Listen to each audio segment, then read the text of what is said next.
judges, as you know, we are representing Unit 2, and my name is Tanisha Tate. My name is Armani Jackson. My name is Sean Rivers. My name is Fabio. My name is David Train. My name is Joshua. So with Unit 2, we'll go ahead and put out the question to you.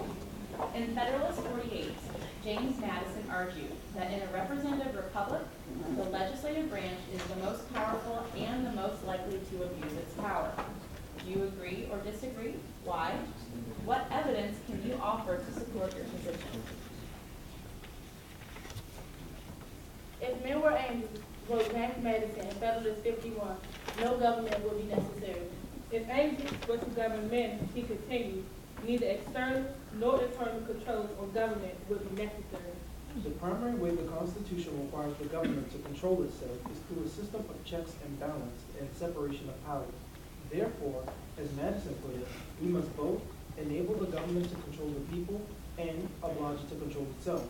Although all three branches of government are powerful and must be watched carefully, we agree with Madison that the legislative branch is the most powerful because of its imprecise limits placed on Congress by the Constitution. However, it is not likely to be abusive because it holds discretion. The legislative branch is most powerful because of the necessary and proper clause, which allows Congress to make laws that they deem necessary to carry out their implied powers in Article 1, Section 8.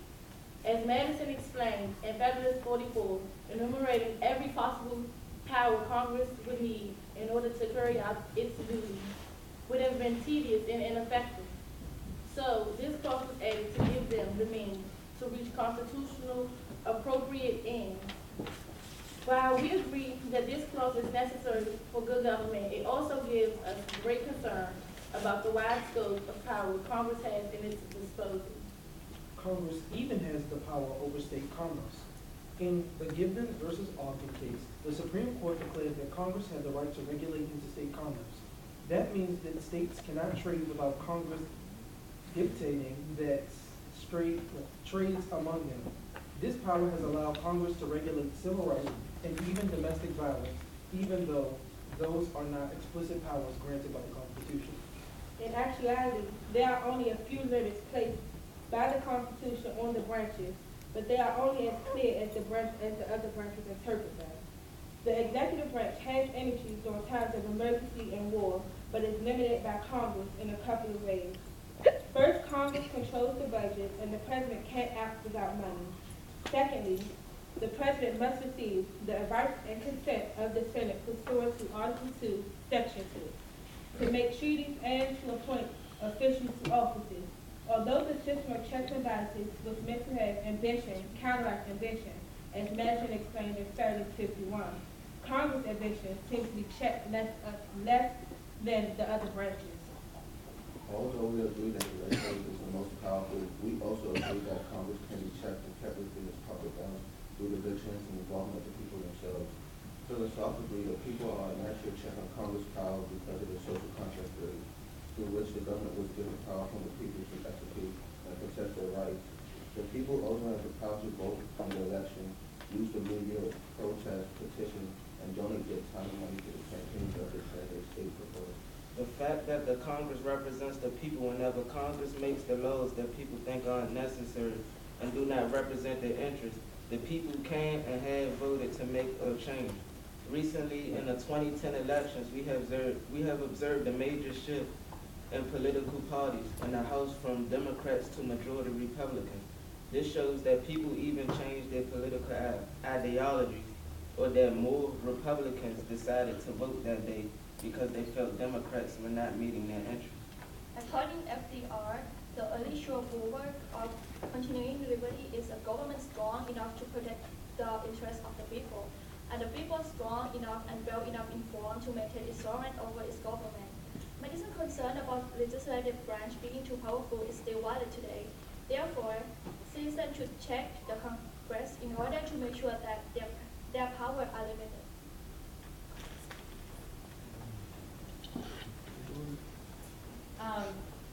You guys mentioned vigilance and the people a lot, and I think that's great. What role does education have in this vigilance? Actually, in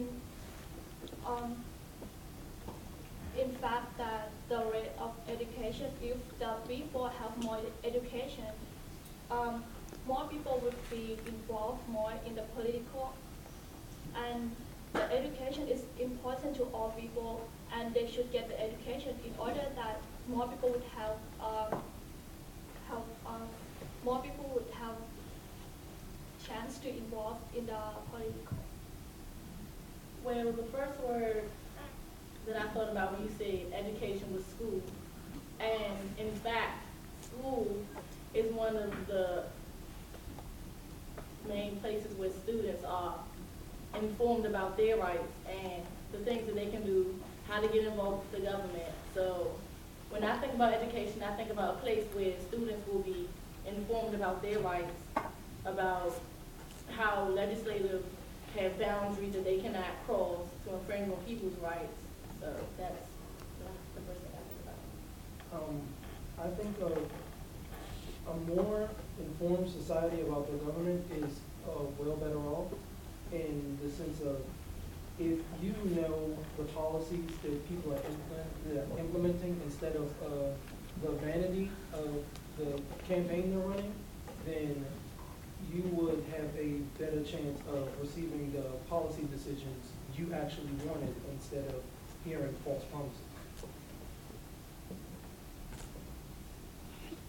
How do you think that the sort of rise and use of presidential executive orders has changed the sort of balance of power between Congress and President?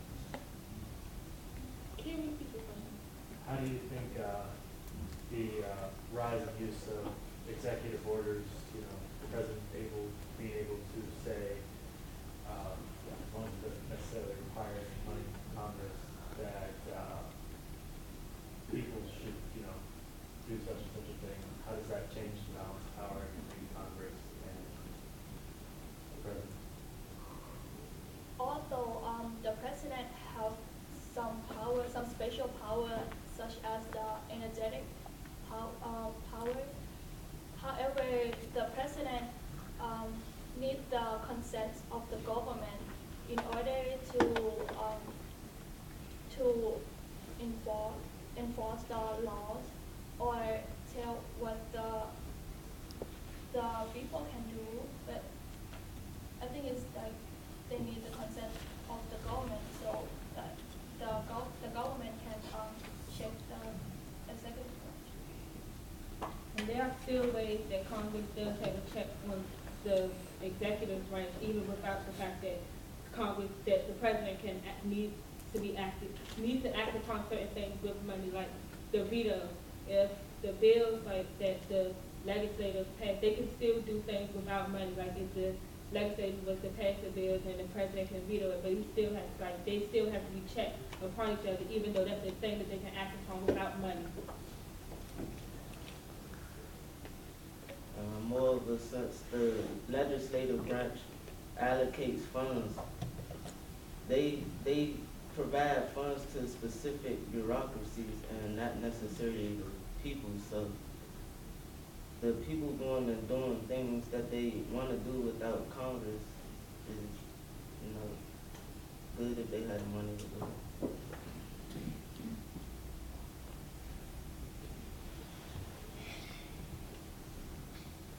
Do you think people today still see, like James Madison did, that the legislative branch is the strongest branch? I think more so today that in the eyes of the citizens, they would see the executive branch as extending their power, because in the recent years, the executive branch has decided to engage in conflicts and send troops over to the Middle Eastern region to conduct business, whereas it has been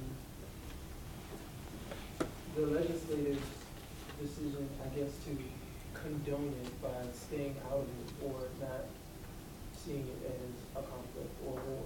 And recently in the election, it kind of shows that the people have now found a way to control the government, to control Congress. They have found a way to get a capture their power, because they have made a change in Congress and changing the House from Democrats to Republicans. So that shows that the people actually have now, they found a way to control the power of Congress to best represent their interests. Also, some correct example, on January 24th, in Capitol building, there is the protest of it's called March for Life. It showed that the people